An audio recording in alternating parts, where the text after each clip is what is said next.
So like I say, make sure we've turned off our video if you haven't already done so. And I will now pass the microphone to Troy Scotter, who is ARARA's treasurer and website manager. And he will say a few words about ARARA and then introduce today's speaker. Wonderful. Hello, everybody. I guess I should just briefly introduce myself. So as Peter said, you've elected me onto the board as the treasurer.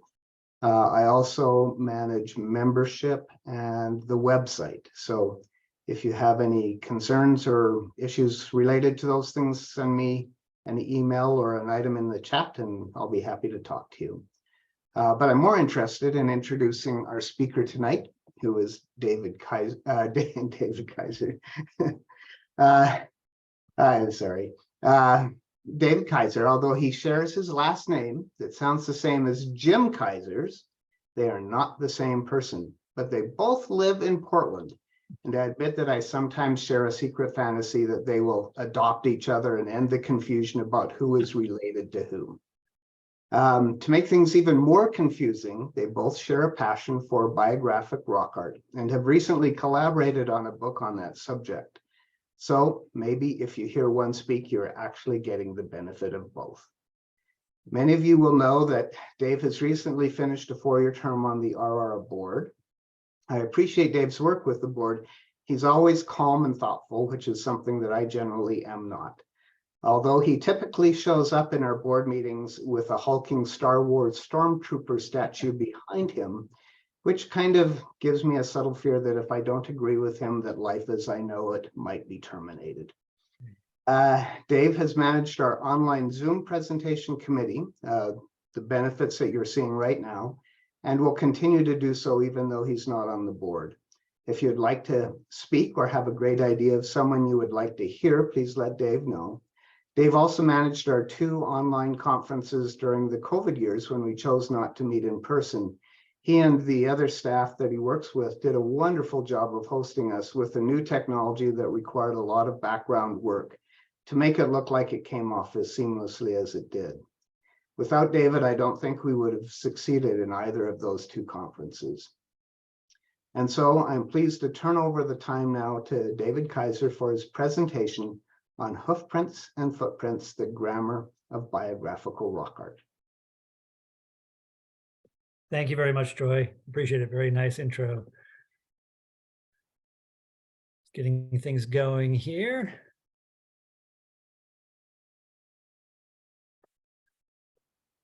And as you can see, as Troy mentioned, this talk actually is both my work and that of my co-author, Jim Kaiser. So again, the Kaiser confusion continues, but I just want to acknowledge all the work that he's done on this and that we've done together. It's really a co-authored project. But so tonight wanted to look at biographic rock art.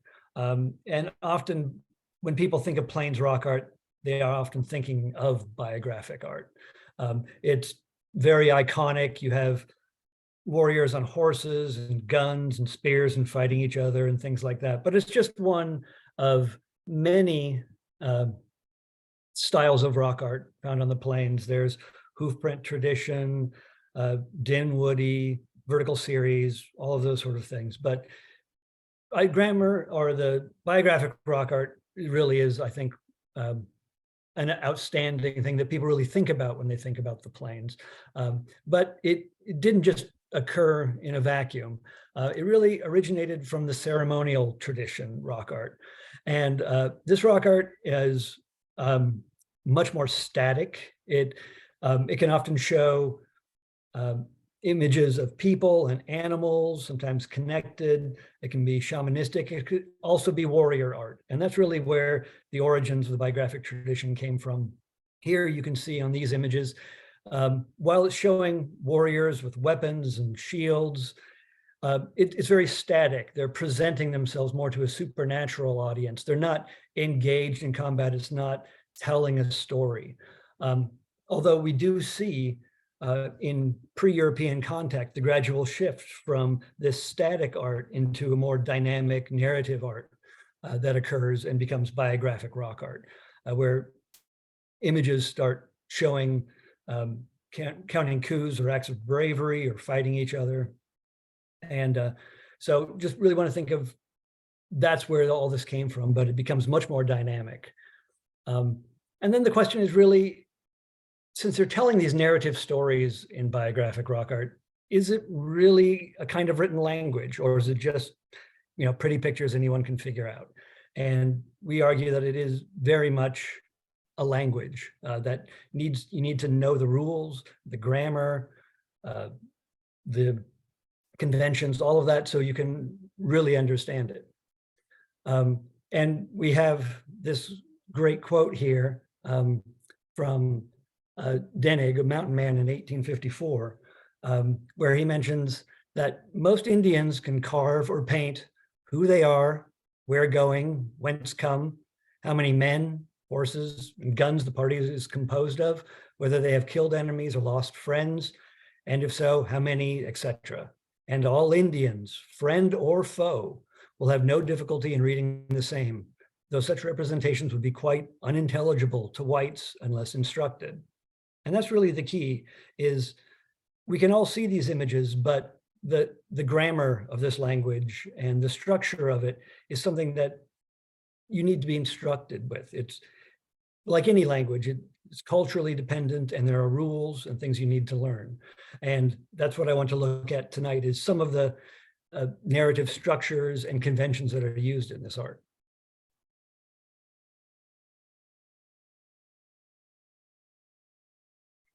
So there are different types of writing when we think about languages. There's alphabetic. Individual sounds like English are shown by letters. There's syllabic, such as Japanese katakana, or Sequoia's Cherokee syllabary, again, where one image represents a syllable. And Sequoia's syllabary is an example of seeing European language and then creating something in his own language. And we do have examples of that in rock art as well, although it's quite different than biographic rock art. There's logographic rock art, like Chinese or Japanese kanji, where there's an image that represents an entire word or a phrase. And then finally, we have ideographic. And that's something that shows things, actions, or ideas. And that's like biographic rock art. It's much more representational, less abstract. So ideograms are something we still use day to day all the time. Examples here, we're all used to. And the advantage of these are you can see it very quickly and interpret it. You don't have to read it and convert the words in your mind. You don't have to speak the same language. These can be used for international street signs, things like that. But if you were to place these signs in a Native American context 400 years ago, they wouldn't have a good idea a lot of what's going on. Now, the image on the left, the guy slipping, they might be able to interpret that. They understand the human form. They might see him falling down. That might make sense. But something like the car on a curvy road, that requires identifying what the objects are, how they interact, what is it saying, and that's all cultural. That has changed with technology. We all have to know that we're all part of that culture, so it makes sense to us. But if you're not part of that culture, it wouldn't make sense. And that's some of what we're doing, looking in the past to a different time and a different culture, where sometimes we don't recognize things that we're seeing or what their significance might be. And when sometimes people are pedantic and say it's not strictly a language, it's more a discourse system. And that might technically be true, but I think a language is a good way to look at it. As mentioned, it doesn't require a reader to know the writer's spoken language, so it can be cross-cultural, but it does rely largely on non-linguistic cultural knowledge. So, I need to know what a car is. I don't need to know what I call a car in my language versus your language, but we have to share a cultural knowledge of what we're looking at and how we're talking about it. And really, it becomes a pictorial pidgin language. Again, that's something where it's shared by multiple culture groups. They may speak different languages, but they do have some things in common. They have this corpus of images when they have repeated symbols and conventions, and it's a visual Sprachbund is a term for when you talk about a limited corpus of things and decide how to talk about them. One of the limitations of this type of ideographic language is the ability or the inability to communicate some abstract ideas, some ideas of tense, future tense, things like that can be difficult. It's very much real world actions that are being portrayed and how they're talked about. And to do this, they use non-realistic compositional perspectives and a variety of narrative structures. And that's what I'm going to look at in more detail. So the key thing about biographic art is it's a narrative. It tells a story. And we're lucky in our interpretation of this rock art style in that it occurs in other media as well. It occurs in robe art and in ledger art. And part of those, when they were collected from the early 1800s, even into the 20th century, they were very frequently annotated, writing down the very words of the people who created this art, what it meant and what they were seeing. So that's our type of Rosetta Stone to be able to interpret a lot of rock art, because similar things occur across all three media. So in the warrior art, the real thing that it's focusing on is acts of bravery, warriors' accomplishments. And that's really coup counting and other brave deeds. And just as a collection of examples here, there's rescuing a comrade in battle.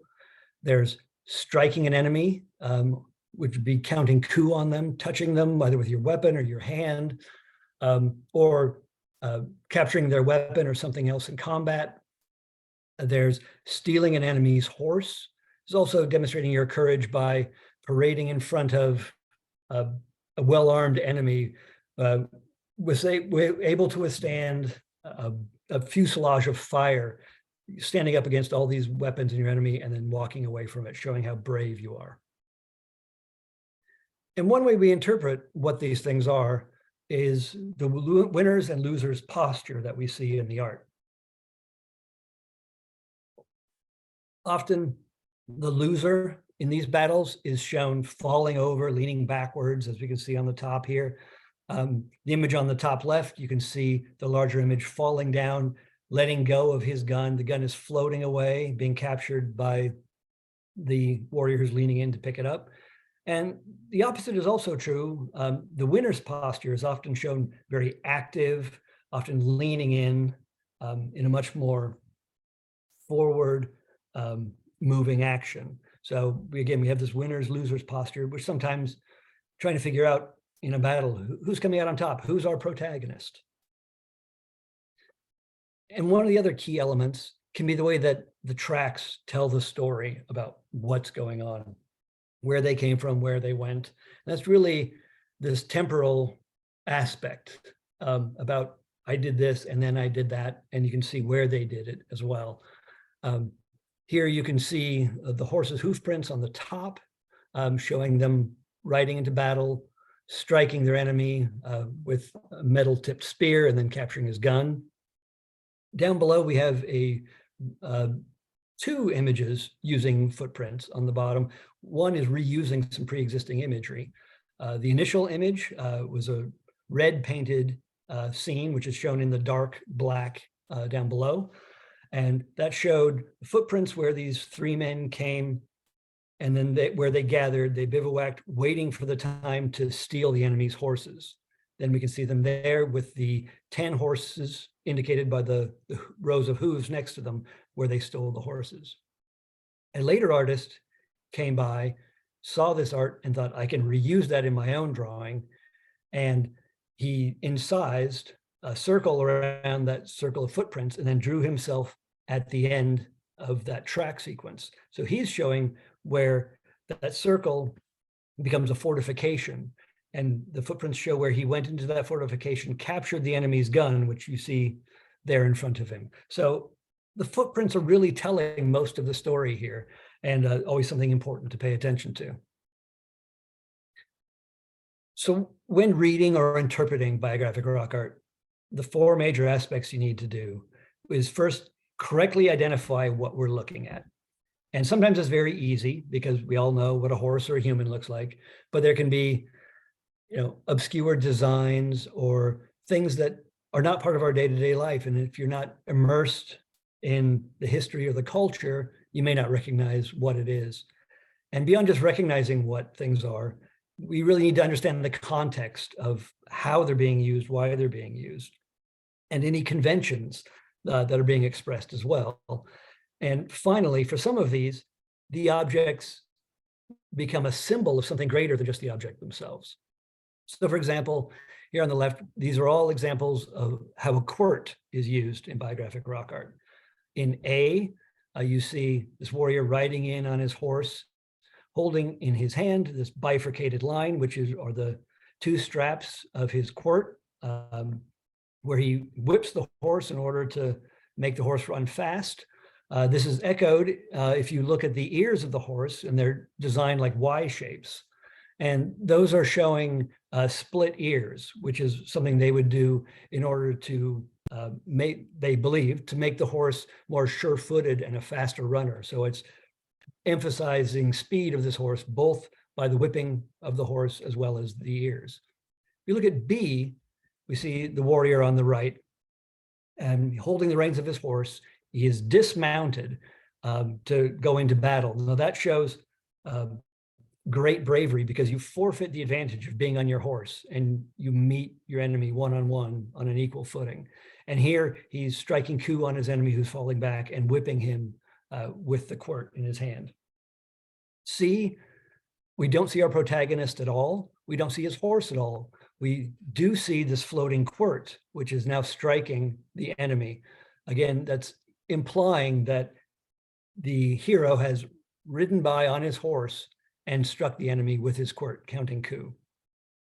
If you look at D, the warrior on the right is holding a quirt in his hand, similar to the warrior in B, although this warrior, we don't see the horse at all. We simply see the tracks coming in and him holding that quirt. And what that symbolizes is the same thing as above. He dismounted, giving up the advantage, showing great bravery and entering into battle. But we wouldn't know that. Again, the horse is not shown. That's the significance of the quirt in that scene. It could also be shown as a captured weapon. We have a tally of guns and coup sticks and scalps and swords, and including a couple quirts. And then again, that's capturing an enemy's weapon is an act of bravery. And finally, in F, we see the two quirts with the hoofprints, and that is when it becomes a symbol. Sometimes quirts would symbolize the giving away of horses, showing great generosity and wealth. So a quirt, well, we have to identify it. We have to understand how is it being used and what are the conventions being shown. And that's just an illustrated example. So now I wanted to look at different compositional perspectives that are used. And one thing that was inherited from ceremonial rock art is the X-ray perspective, where you're seeing unseen objects. This is very common in ceremonial art, where animals and people, you often see their internal organs, their kidneys, their heart, their ribs, things like that. Again, it's showing areas of spiritual power and strength. But we see it in warrior art as well. Here, the image on the left, we see this warrior with a full body shield, and we can see, again, the heart line, ribs, genitals, all of these sort of things. But we also have to realize we're seeing through that shield. That shield is solid leather. You can't see through it. So the whole thing is X-ray upon X-ray. Even more extreme example is the example from Wyoming on the right. Here you have an armored horse, and we can see through its leather armor to see the horse underneath, even to see the brand on the horse. You can see the saddle, you see the rider, and for the rider, you see the far side leg as if the horse is see-through. And then you can see the horse's interior organs as well, the heart line. So again, multi-layers of X-ray on this image. And one thing that's really interesting about the idea of showing things like that offside leg, where it seems that one image is placed kind of over the other without taking into account from our Western idea of perspective of something blocking something else. But we have this example when the Swiss artist Rudolf Frederick Kurz was in Fort Union in 1852. He ended up getting into a debate with a Sioux artist about the way he would draw somebody on a horse. And the Sioux artist didn't like the way that he would draw it in a very modern Western perspective, where you could just see the leg on the side closest to you, and the other one was behind the horse, so it wasn't drawn. And the Sioux warrior, said that was not acceptable. It was not satisfactory, he said, because everyone knows that a man has two legs. So you show things you know to be there. It doesn't necessarily have to be what your eye sees. It's what your mind knows happened or knows is there. We also have twisted perspective, and this occurs in a lot of rock art, but again, it's a very non-realistic way to depict things. This image, for example, there's a warrior on horseback. The warrior is just shown by his shield and bustle. But if we look at the horse itself, clearly the horse is shown in profile, the side of the horse. But if you look at the eyes, they're both on one side of the head. They have a tear streak motif. But so what that is, that's another perspective showing the front of the horse. We see both eyes put on the side of the horse, seen in profile. And then if you look down at the feet, you see the hooked curves, which is showing the footprint, the hook of the hoof, which is showing from an aerial view straight down as if you look at the imprint of the hoof print. So here we have three different planes being shown simultaneously. So that's the idea of twisted perspective. You can see things in different ways and different angles, all in a non-realistic way. We also have stacked perspective. And for the stacked perspective, the idea, just like the offside leg, if you have all these things going on and you have something behind something else, it's going to block it and you can't see what it is. And just as if you would say, I know that person has another leg, you would say, I know there's more to that horse or that person or whatever it is behind. So the way plains artists would do it would be to stack things, nearer things on the bottom, stacking further things above, not necessarily receding in smaller size as they're going away, but just stacked one on each other. An example from Labarge on the left, you see two stacked horses and these dots and lines above it. And that's showing a horse on the bottom whose rider has been knocked off, and the warrior in the middle there is touching the horse, claiming that now as his own, capturing it, all the while being fired upon by the enemy. And you see those dots above him being the bullets that are flying above. And then on the right, we have this phalanx of warriors, where you're either shown as a person behind the gun or just a stack of guns all firing. But again, if they were all behind each other, we couldn't see who was there. So they're stacked one on top of another.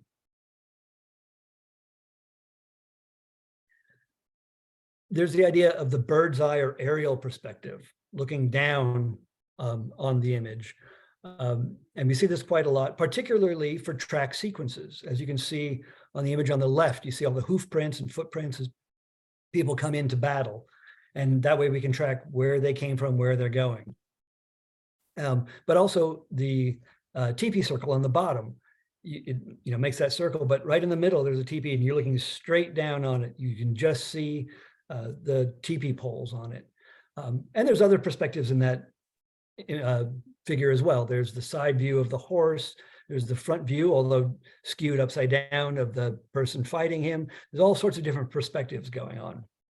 Similarly, in the sexual capture scene on the right, we're looking down at these images as they're laying down. So again, from looking down from above. The hierarchical perspective is often emphasizing an image, what's important in it, whether it's the killing power of the weapon or emphasizing the importance of the person defeated or showing who is the protagonist in the scene. Often these are shown by greatly exaggerated sizes of things. And we see this most often seems to be with metal spear points, because the killing power of this metal point is so much more than that of a stone point. It's often shown in greatly exaggerated size, indicating its killing power. And we also have the compositional idea of the expanded space or empty center. Some people think of it as the donut hole. But if you look right in the center of this image, it's fairly empty. What happens is, if in any battle scene, if people were fighting hand-to-hand combat and one attacking another after another, if they showed all of that going on right next to each other, it would just become a jumbled mess. And so for this, we have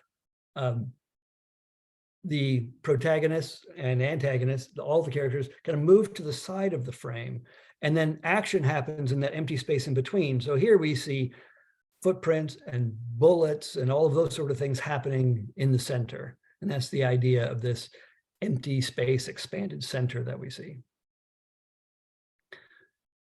And one of the key design elements for this style of art is synecdoche, the idea of showing part of something to indicate the whole.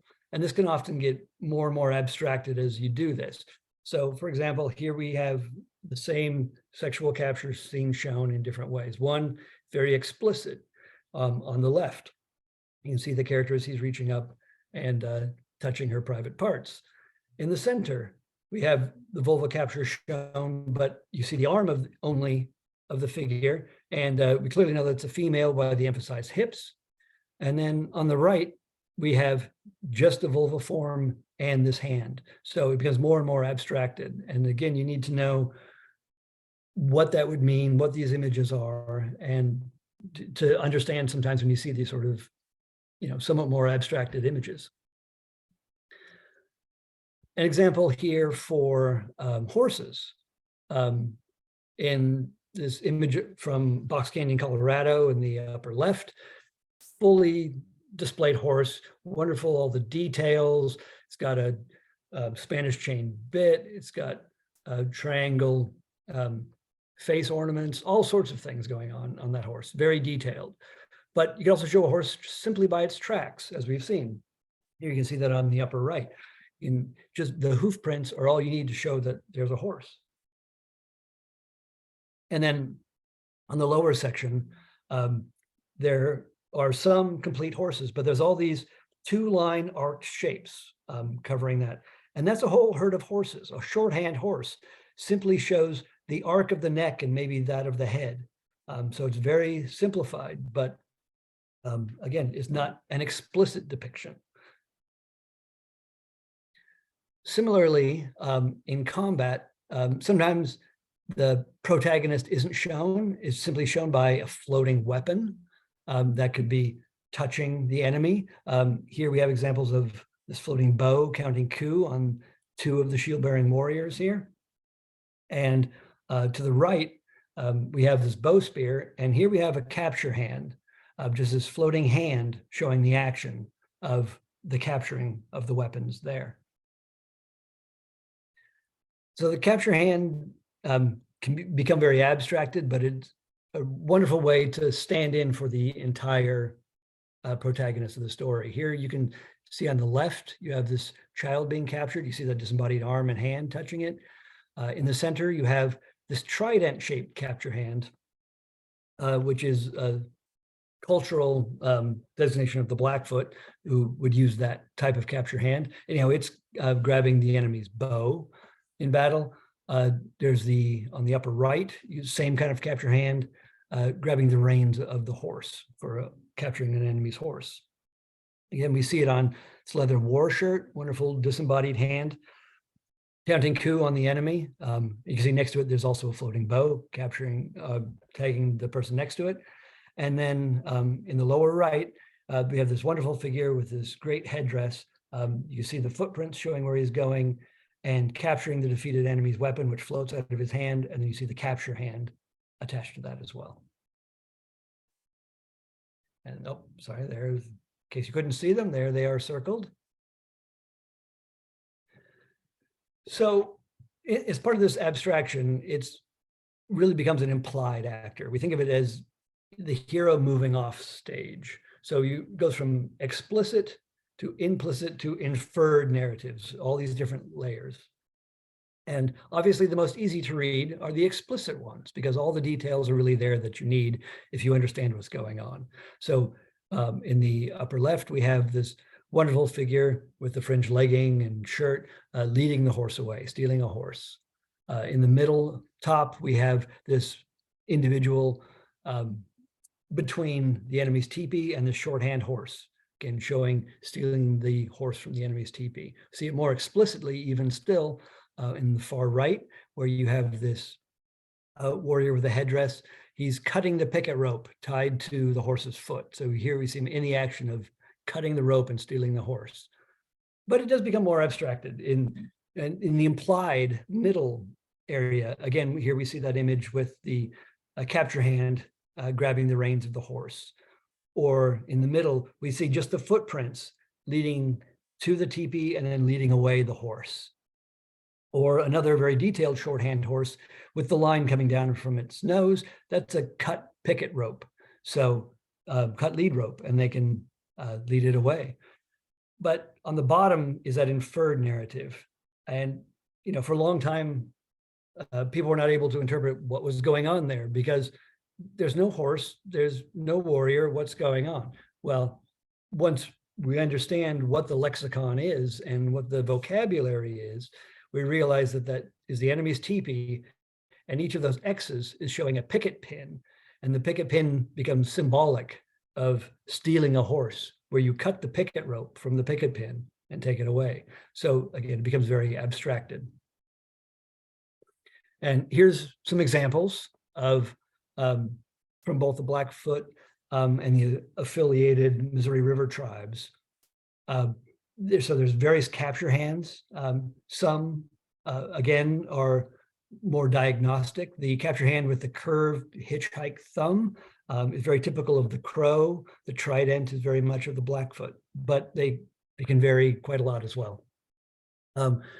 There's the idea of coup count tallies, where you'd have this X and you'd add one for first coup, second coup, third coup, even fourth coup. And here's an example from Bear Gulch on the left of probably a third coup counted. Again, very abstracted. That's, again, where a language is becoming more symbolic in what it's showing than showing the act of counting third coup. We have horses captured, which can be hoofprints or even a squared off hoofprint. Here's an example of the picket pin of stealing a horse. We have various abstracted scalps. War party leadership can be a squared off hoofprint shape amongst the Blackfoot, but otherwise they also use pipes. There's scout service symbols, and that is showing the scout, when he would go out to spy on the enemy's camp, would come back and weave back and forth like a wolf until he reached a semicircle of his comrades, where he would often kick over a pile of buffalo chips and, as an oath that what he says is true. And then he would tell people where they were. And you can see the triangle shape among a bunch of these symbolizing that pile of buffalo chips. And sometimes it was done on horseback. Usually it's on foot. You can see the differences there. There's fighting behind breastworks when you see these grid shapes. There are wounds. Very often they can be shown in red as well, showing the blood. To the far right there, that line showing a knife wound, often wounded horses, captured blankets, or given away blankets. Same thing, given away horses. So there's all sorts of these things that are used by all these different culture groups with slight variations, but they all become very abstracted. And if you don't know it, just like those X's, we're not able to interpret what the scenes mean. And for narrative structure, there are different ways to use all these techniques and then structure it in different ways. And it isn't important that everyone memorizes all of these different types of narrative structures. But what is important is that we just realize the different ways of structuring these things so we can read it. And what it comes down to essentially is the number of pictures we're looking at, how often the characters, whether they're repeated or they're just shown once, if it occurs in one or multiple time units, and then different spaces. It takes place in one place, multiple places. So that's really the way this is divided up. And this is taken from studies of Roman narrative art and Buddhist narrative art, and just kind of applied to Plains biographic art. But it is helpful in conceptualizing different ways that they're showing what the narrative is and what's going on. So most simply is the monoscenic, where I think pretty much everyone can look at this and kind of see what's going on. There's just one picture. They don't repeat any of the characters. It's one action in one place. So for example, on the left, you have the taller figure stabbing the smaller figure. The smaller figure who's bent over in defeat. So most people can look at that and realize what's going on. Slightly more abstracted version is here on the right, where you see this warrior holding a bow and a quiver and a spear, but he's falling over, and on his head is a floating 2-spiked mace hitting him in the head. So we don't see our protagonist, we just see his floating weapon in this case. But again, it's something that happened, a single event in a single place. It's slightly more confusing when there's a simultaneous narrative. And that, again, shows it's a single picture. They don't repeat any of the characters, but multiple events in time are shown in this one picture. And often it's the central scene to things where either something happened in the past or present are appended onto it. So, for example, this image on the right, we have the warrior on horseback with the shield. And he's stabbing or counting coup on the pedestrian warrior on the right. You can see the spear tip touching this person. But if you look to the pedestrian on the left, here you see part of the spear and the spear tip again shown twice. So showing two actions. He didn't have a shorter spear and stab one and then come back and stab the other. This is two moments in time of this same event. Similarly, is this image we talked about briefly before about this character on the right who has ridden in, shown by his quirt, dismounted, given up his advantage, run into battle, holding a bow and arrow, shoots the enemy who is defeated. We see this enemy falling backwards. Out of the defeated enemy's hand, the flintlock gun is floating. Means it's being captured by the warrior on the right, who then turns the gun around and strikes his enemy again.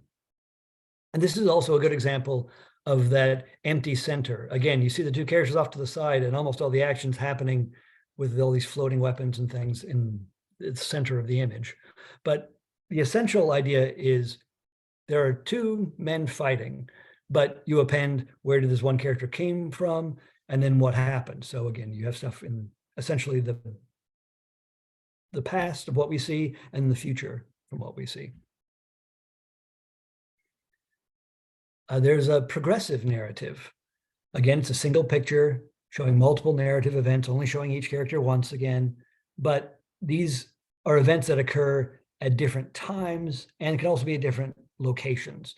So it can be something over a long time span, in a warrior's entire life. Can even be a tally. But so, for example, here we have our protagonist on the bottom left, having this barrage of arrows shot at him. He is injured in the leg. You see one of the arrows strikes, but again, this is that withstanding the strength of the enemy, the fusillage of fire, and showing your bravery.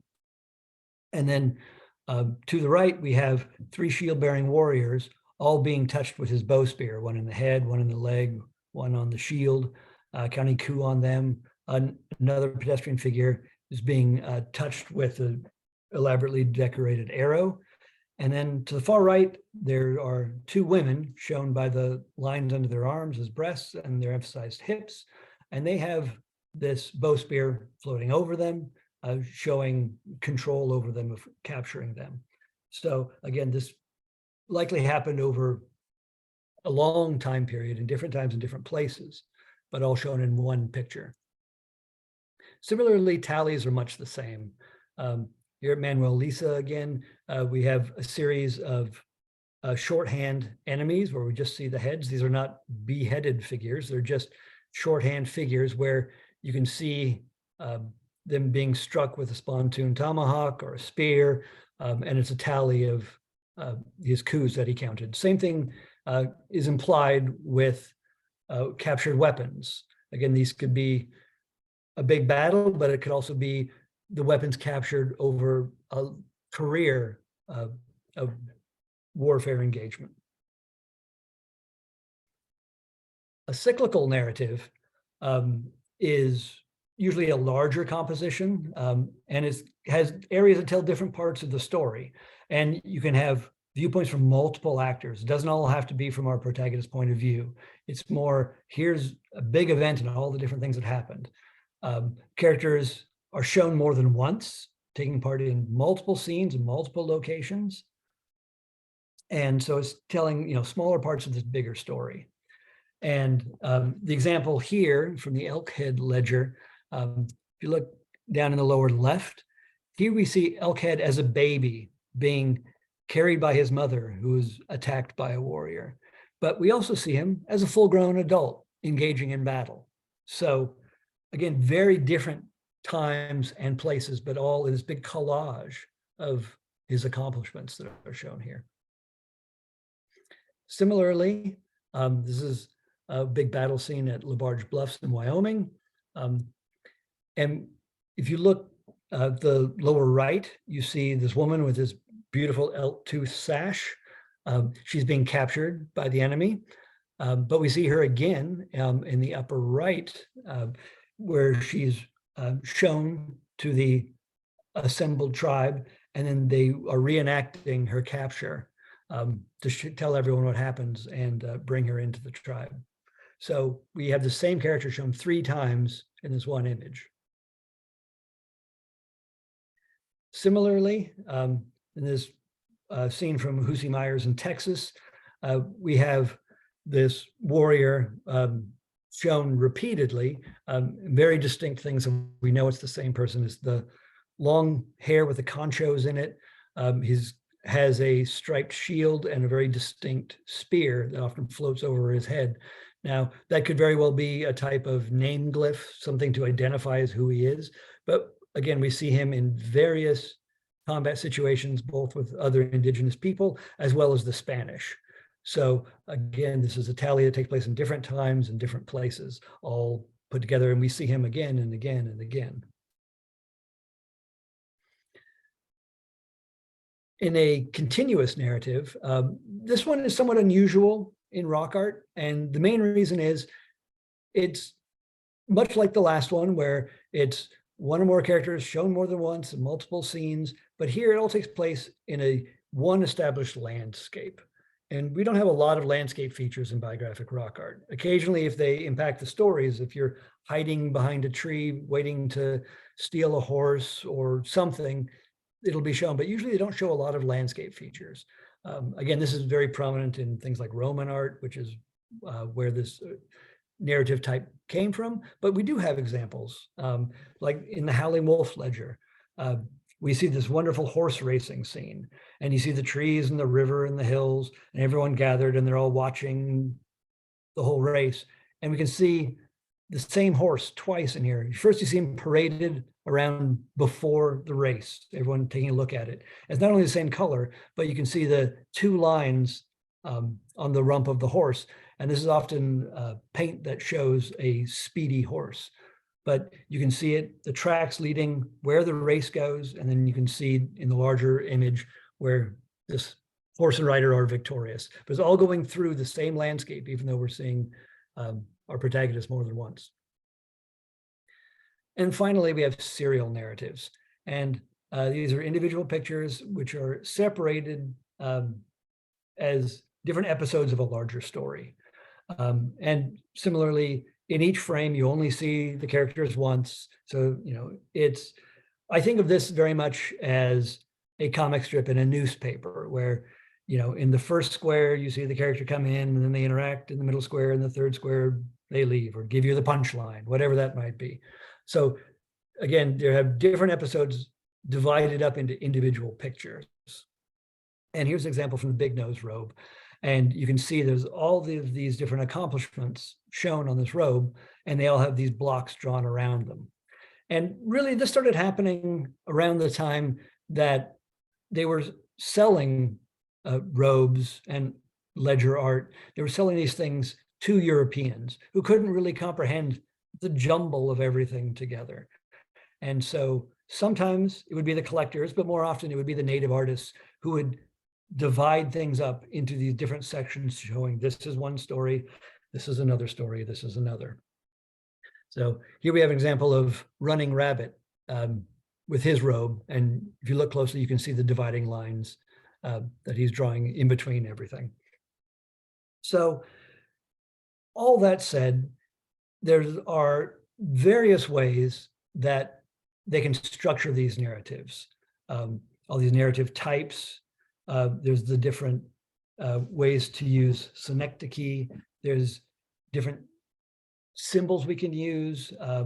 All of these different types of structures are needed to start to understand what are they telling us. And I just wanted to take a look at a few examples now that we've talked about some of the details. One of them here at Cheval Bonnet, we have an example of a warrior just shown by his shield up top. You see the footprints leading to the single spike mace hitting the enemy in the head. He's also has a horse, again, just shown as a shorthand horse, where we see just the front of the horse with the curved neck and the head. And then you see the series of hoof prints, again, from that aerial view looking down, showing the direction they were going, holding a very large, outsized spear with a metal tip. You can see by the cross pieces by the tip, and counting coup on the enemy below. At Lucerne, the image on the right, we have a tally of various coups.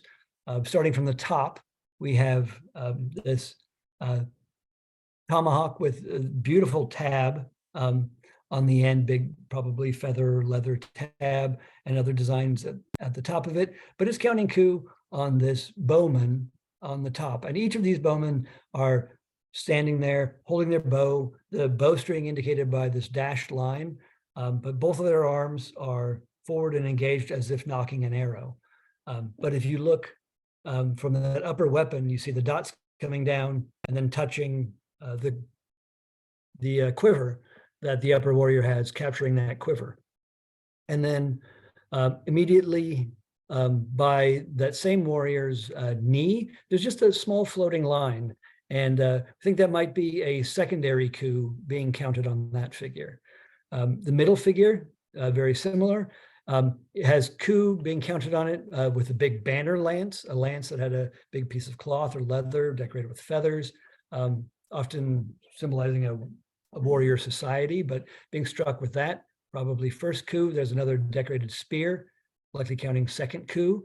And then just like the one above it, there's a single line touching the arm of this figure, which might be a third coup counted on the same figure.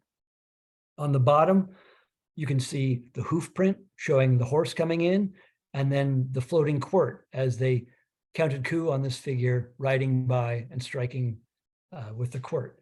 And then at the very lower right-hand corner, another seemingly random line just right next to that figure, which might be a second coup as well. And one reason we think that they might be showing all these secondary coups as well as the first is often on a war party, if you led the war party, you got credit for the coups done by the people you were leading. You got kind of secondary credit for those as well. And then that somewhat geometric shape to the left is probably a decorated parfleck of some kind captured from the enemy. So now we want to look at slightly more complex stories. This is the Rocky Coulee battle scene up at Riding on Stone. And you may have seen this before, but I just want to kind of step you through what's going on in this image, because it is a little jumbled, and see how we can pull all this apart. So first, I want to look at all these footprints as they're coming in. There's kind of a circular area, might have been a little defensive structure, someplace they were hiding, and then all the footprints leading them into this camp where they were attacking. These are the attackers coming from the right. And here you can see the camp, the 4 teepees here on the far left.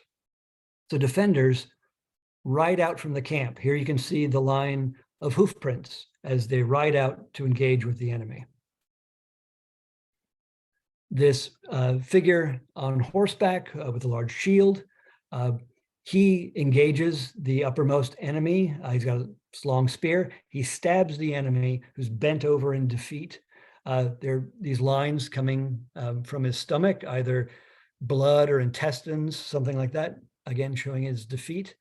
Then if you look at this, and this is what I'm talking about right here, then if you look at the footprints of the same figure, he dismounts off the horse and goes and captures that gun, which we see floating in front of that figure. However, this figure down here, if we follow this line of bullets, they cluster kind of right in front where those footprints are leading. And then when we look in the body of the horseback figure up top, we see that dot, and that would be a killing blow in the chest. So he's been defeated by one of the attackers. Second attacker, similarly, as this volley of bullets flying, where we trace, they go past the first horse to the second, who we see falling backwards. The figure has no head, was very likely scalped. That's this figure right here. Similarly, this next figure also dismounts, as we can see by the footprints, running into the fray. But again, there's this volley of bullets, right, where he was led and he's being defeated. And then we have this large figure here with a beautiful saber, this curved sword. And he, as you can see by the hoofprints, is engaged with his other horseback figure. He might be shot. There's a dot in his body. However, he goes, defeats the other lower figure down here, who we can see not only is lacking a head, showing being scalped, but also the weapon is floating and has been captured as well. And finally, oh, there's his footprints. And finally, we have this figure with the bow. We can see shooting a volley of arrows, and whether it was his arrows defeating that last horseback figure or not, we're not sure. But clearly, the attackers have come out on top in this battle, defeating all the people in the camp.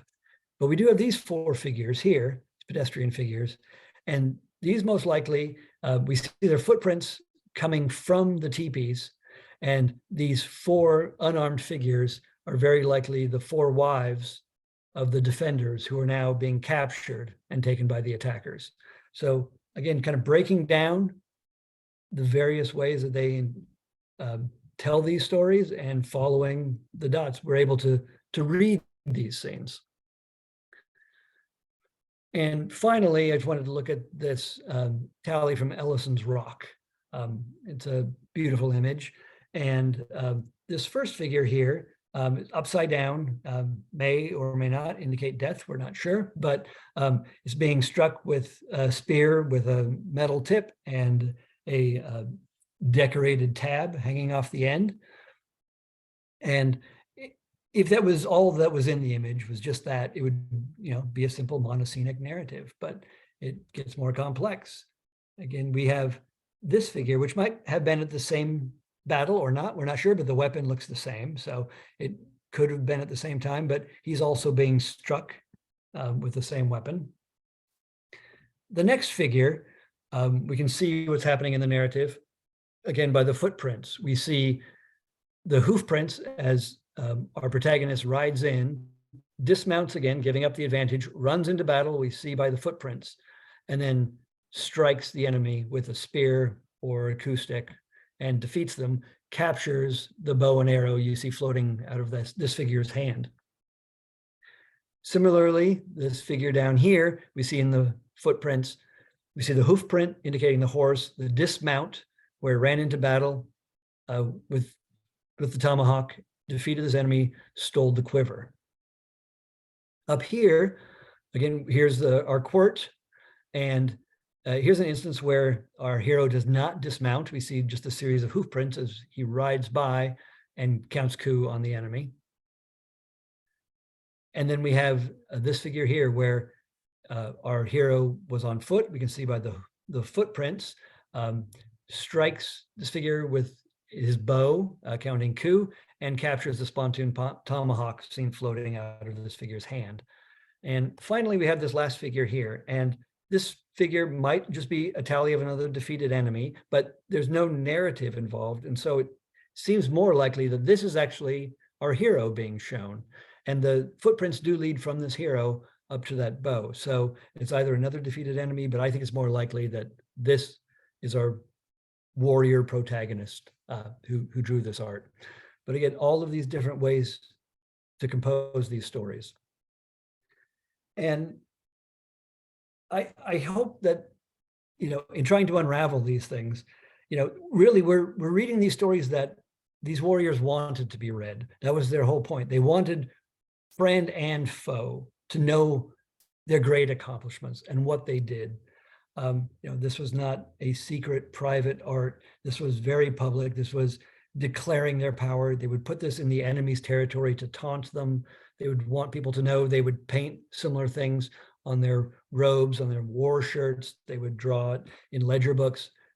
This is stories they wanted preserved of their great warrior skills. And hopefully we've been able to tease a lot of that out and, are really beginning to understand what this art is about.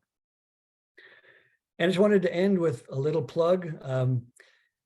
Jim Kaiser and I just recently published a book all about reading Plains biographic rock art. Goes into a lot more detail than what I talked about today, but if you're interested, it's a big, long book, but it's available at all places you would normally buy books. So that's it for me. I'm more than happy to answer any questions you might have.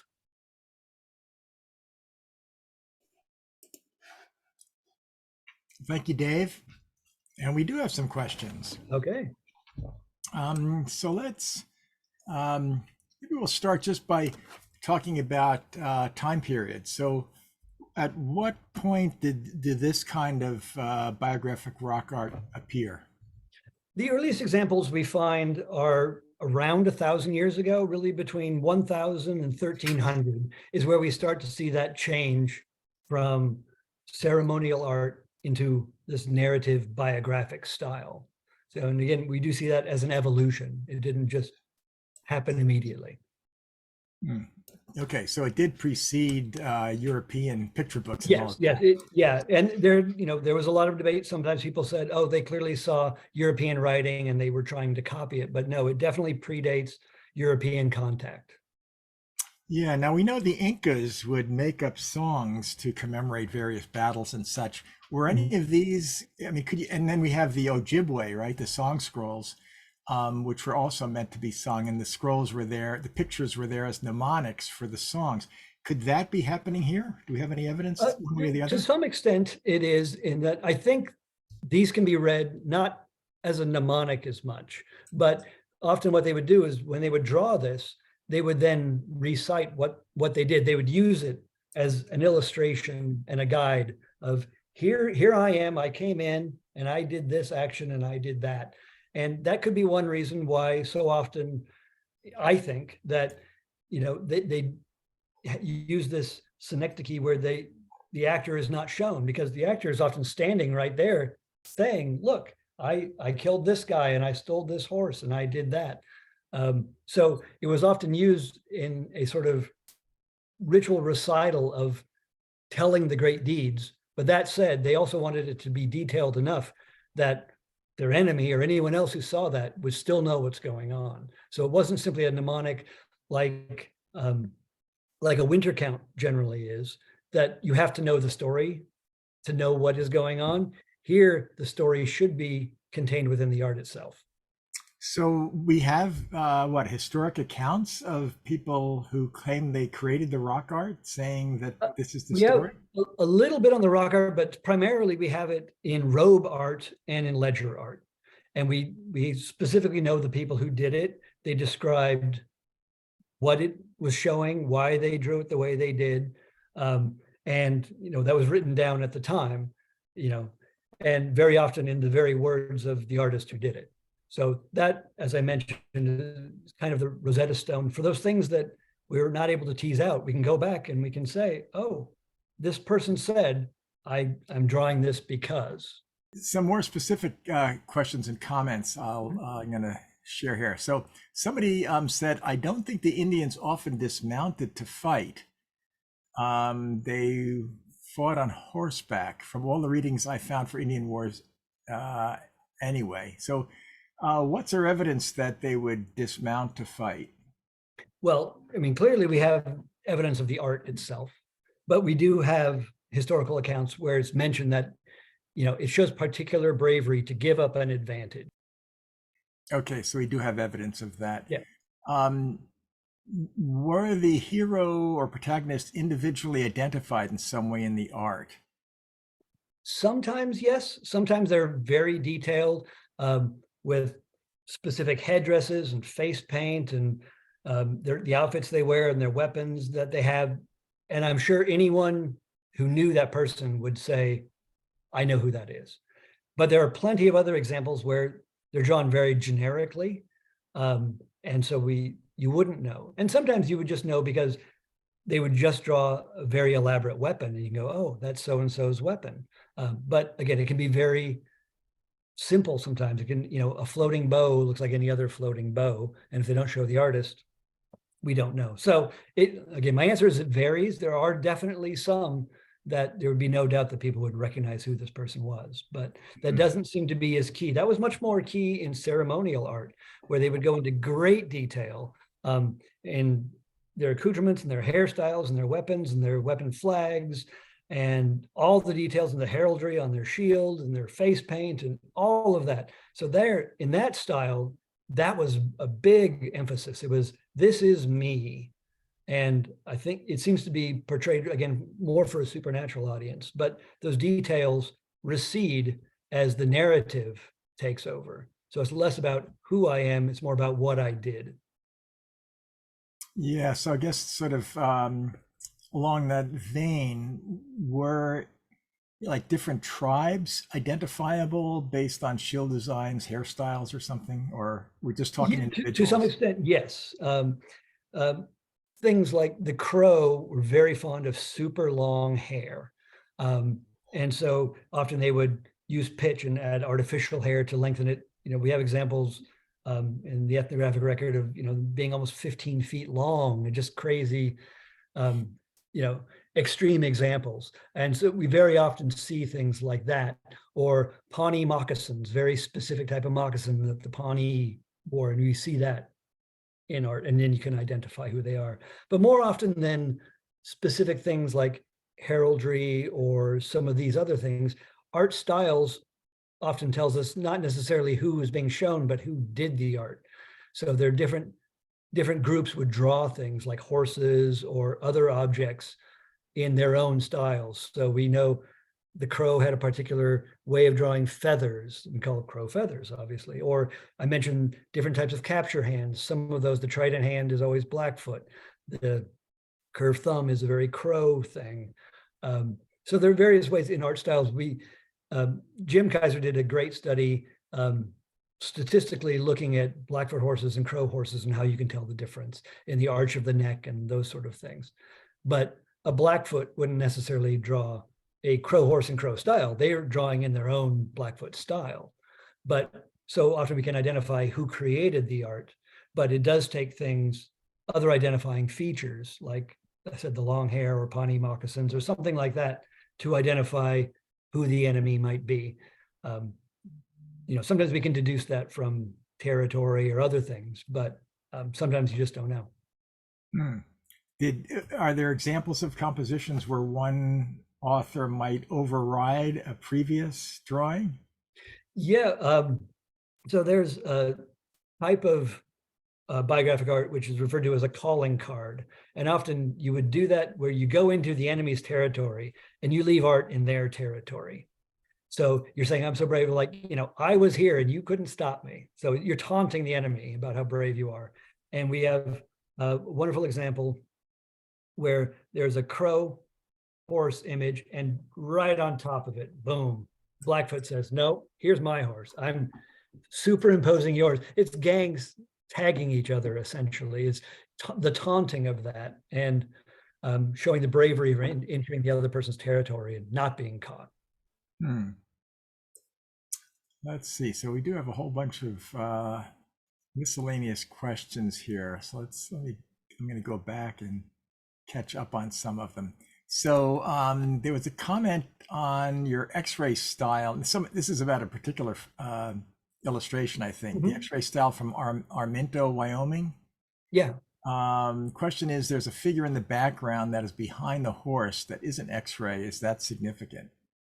Oh, horse. I'm going to have to take a quick peek at that to refresh my memory. I'm sorry. You can go back. You can share screen if you want to go back. Right. To if I can find it really quick, I'll share it.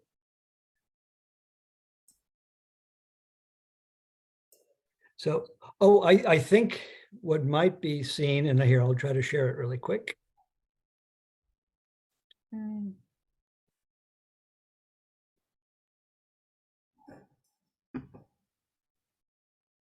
So, yeah, so this image, sorry, I don't know what happened there. Stand by, I'm sorry. I'll find this image again really quick. There it is. So anyhow, this image here, I'm not sure if it's this image right in front of the other figure, which is the pommel of the saddle right there. Okay. But I don't see another figure in that. And again, if I'm not understanding the question correctly, please let me know. Okay, yeah. If the author of that question wants to add anything in, please do. While we're talking about individual pictures, there was one where you had teepees that were both right side up and upside down. Was the upside down teepee have any particular known meaning? No, I don't think it does. Again, I think it's that twisted perspective where they'll show a camp circle, and they could all be facing in or facing out, but they will face all directions. And we had that one where you're looking straight over it. So yeah, I don't think there's a significance that some of those are upside down. It's just more the perspective from all different angles simultaneously. Yeah, okay. Let's see. I guess there were some questions about which tribes were involved. Did you have like Shoshone, Arapaho? Can you? Yeah, and pretty much every Plains tribe made biographic rock art, all the way from Alberta, Canada, down to Chihuahua, Mexico. So some groups did it more than others, but and it even spills a little bit off the plains, on the periphery. But pretty much every group that was engaged in this type of plains warfare with neighboring tribes would make biographic rock art as both a way to acknowledge their accomplishments and, like I said, and taunt the enemy as well. And how far west does this go? Is there Counting Coup and these kind of conventions showing up further west? A little bit. I mean, most of it stops at the Rockies, but we do have examples in Oregon and Washington that I know of. That there's a handful of examples from there. It's not very common, but it does spill over, I think, on some of those neighboring tribes. Okay, let's see. Certainly the Nez Perce did. So, okay, so you did say that the style of drawing did indicate the tribe, or could Yes. indicate the tribe. Yeah, and that's, again, something that we're still teasing out, that there are some art styles we can very clearly recognize by different groups, and there's others that we just haven't been able to say definitively what it is. And some of that just requires work, kind of looking at statistical analysis and seeing how these figures are composed and what they're emphasizing and what they're not. And that work just hasn't been done, but other times it's just really difficult to tell. But there are some examples. Again, I mentioned particularly the best studies have been the Crow and the Blackfoot, and there's a lot of clear differences in how they do different things, horses, things like that. So we can pretty clearly tell who's doing what. Yeah. Do you ever see a pinto horse? Yes, yes. We do have examples for these, piebald horses with different patterns. Sometimes it becomes very geometric in the way they divide it up, so it looks very unnatural. But that seems to be what they're showing is, kind of these dividing lines with different colored patches all over the horse. Interesting. Yeah, it's rare that we have a presentation where we actually have so much information about interpreting rock art. So Yes, it's no, we're very lucky that that there is so much out there, and because it is a narrative art as well, putting those together. So we're lucky that we don't have to speculate as much as we do for so many other traditions and try to figure it out. So much of it has been explained about why they did what they did. Yeah, is it pretty consistent? You say it goes back 1,000 years. Is it consistent over that time period, or does it get murkier as you go It does deeper in time? evolve. It definitely becomes more abstracted. Some of the, the coup count symbols, like the X's with the dashes by them, some of those other things, they become more abstracted through time. So in late biographic rock art, as well as robe art and war shirts and things, we see that becoming more and more abstracted in the latest iteration in the 19th to early 20th century is when we see most of that. So in that sense, I think it is an evolving language that was becoming more conventionalized and more abstracted the longer it was around. Yeah. Somebody commented it seems more like political communication and propaganda than art is traditionally defined, which I guess is a reasonable comment. Yeah, no, that's always the question of, I mean, how do you define art? And clearly, there were lots of reasons to do that, kind of, I mentioned taunting the enemy, showing everyone your own status. So like you mentioned personal politics, all of that stuff. But, and some things were very much about getting across the idea very simply about X did Y, and that's all that matters.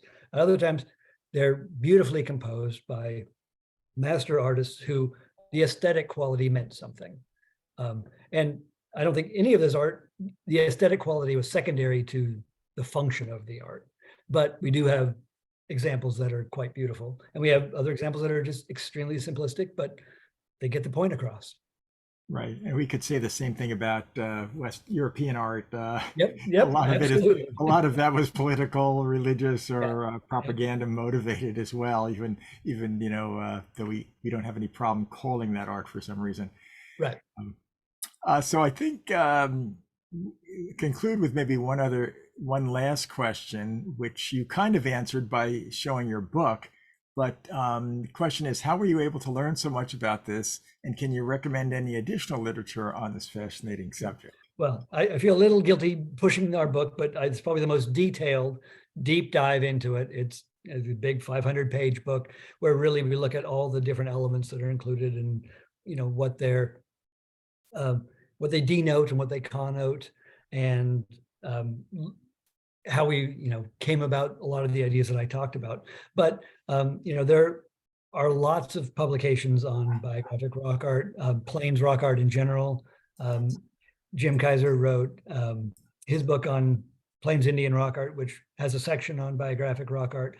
A lot of articles, really. I would say the American Indian Rock Art Journal that ARARA puts out, for the last 20 years has had a really good series of articles as these things have been figured out and discussed and, that sort of thing. But I would say it's largely been promoted in a series of academic articles. And that's one thing that we were trying to do with this book, is bring everything together and really look at it as a whole. But there is, and people beyond us who've done a lot of great work on biographic rock art. Yeah, well, thanks again, Dave, for your presentation.